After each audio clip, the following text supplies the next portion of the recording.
അങ്ങനെ ഞങ്ങൾ കസിൻസ് 4 പേരും കൂടി തഞ്ചാവൂരിലേക്ക് 2 ദിവസത്തെ ട്രിപ്പിന് പോകാൻ കേട്ടോ. എറണാകുളം കാരക്കൽ എക്സ്പ്രസ്സിന് വെളുപ്പിന് 12:15 ഞങ്ങൾ തൃശ്ശൂരിൽ നിന്നായിരുന്നു കയറിയത്. രാവിലെ 9 മണിക്ക് തഞ്ചാവൂരെത്തി. അവിടെ നിന്ന് ഒരു ഷെയർ ഓട്ടോയൊക്കെ പിടിച്ച് ഞങ്ങൾ നേരെ പോയത് തഞ്ചാവൂർ പാലസ് കാണാനായിരുന്നു. അതിനോട് ചേർന്ന് തന്നെയായിരുന്നു art gallery, Saraswati Mahal library, bell tower. അപ്പോൾ അതൊക്കെ കണ്ടതിന് ശേഷം ഞങ്ങൾ നേരെ റൂമിലേക്ക് പോയി. അവിടെ ചെന്ന് ഫ്രഷ് ആയിട്ട് പിന്നെ ഞങ്ങൾ പോയത് മാരിയമ്മൻ കോവിലിലേക്കായിരുന്നു. ഞങ്ങളുടെ യാത്രയൊക്കെ കൂടുതലും ബസ്സിലായിരുന്നു കേട്ടോ.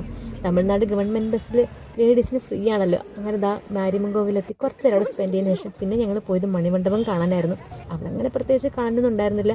അതിനോട് ചേർന്ന് ഒരു കുഞ്ഞു പാർക്കൊക്കെ ഉണ്ടായിരുന്നു കേട്ടോ. പിന്നെ ഞങ്ങൾ പോയത് ബംഗാരു കാമാക്ഷി ക്ഷേത്രത്തിലേക്കായിരുന്നു. അവിടെ പണിയൊക്കെ നടക്കുന്നതുകൊണ്ട് ഞങ്ങൾ പിന്നെ ഉള്ളിലേക്കൊന്നും കയറിയില്ല. പിന്നെ ഞങ്ങൾ പോയത് നമ്മുടെ മെയിൻ സ്ഥലം പെരിയ കോവിലിലേക്കായിരുന്നു. അവിടുത്തെ നൈറ്റ് വ്യൂ ഒക്കെ കണ്ടതിന് ശേഷം പിന്നെ പിറ്റേ ദിവസം രാവിലെ ഞങ്ങൾ നേരത്തെ തന്നെ പെരിയ കോവിലെത്തി കുറേ നേരം അവിടെ സ്പെൻഡ് ചെയ്തു കേട്ടോ. അടിപൊളിയായിരുന്നു, പറഞ്ഞറിയിക്കാൻ പറ്റാത്ത സന്തോഷമായിരുന്നു കേട്ടോ. പിന്നെ റൂമൊക്കെ വെക്കേറ്റ് ചെയ്ത് പിന്നെ ഞങ്ങൾ ഷ്വാർട്സ് ചർച്ചും വീണാമയ്ക്ക് കാണാൻ പോയി. ഇതിൻ്റെയൊക്കെ ഡീറ്റെയിൽഡ് വീഡിയോ ഞാൻ ചാനലിൽ ഇടാം കേട്ടോ.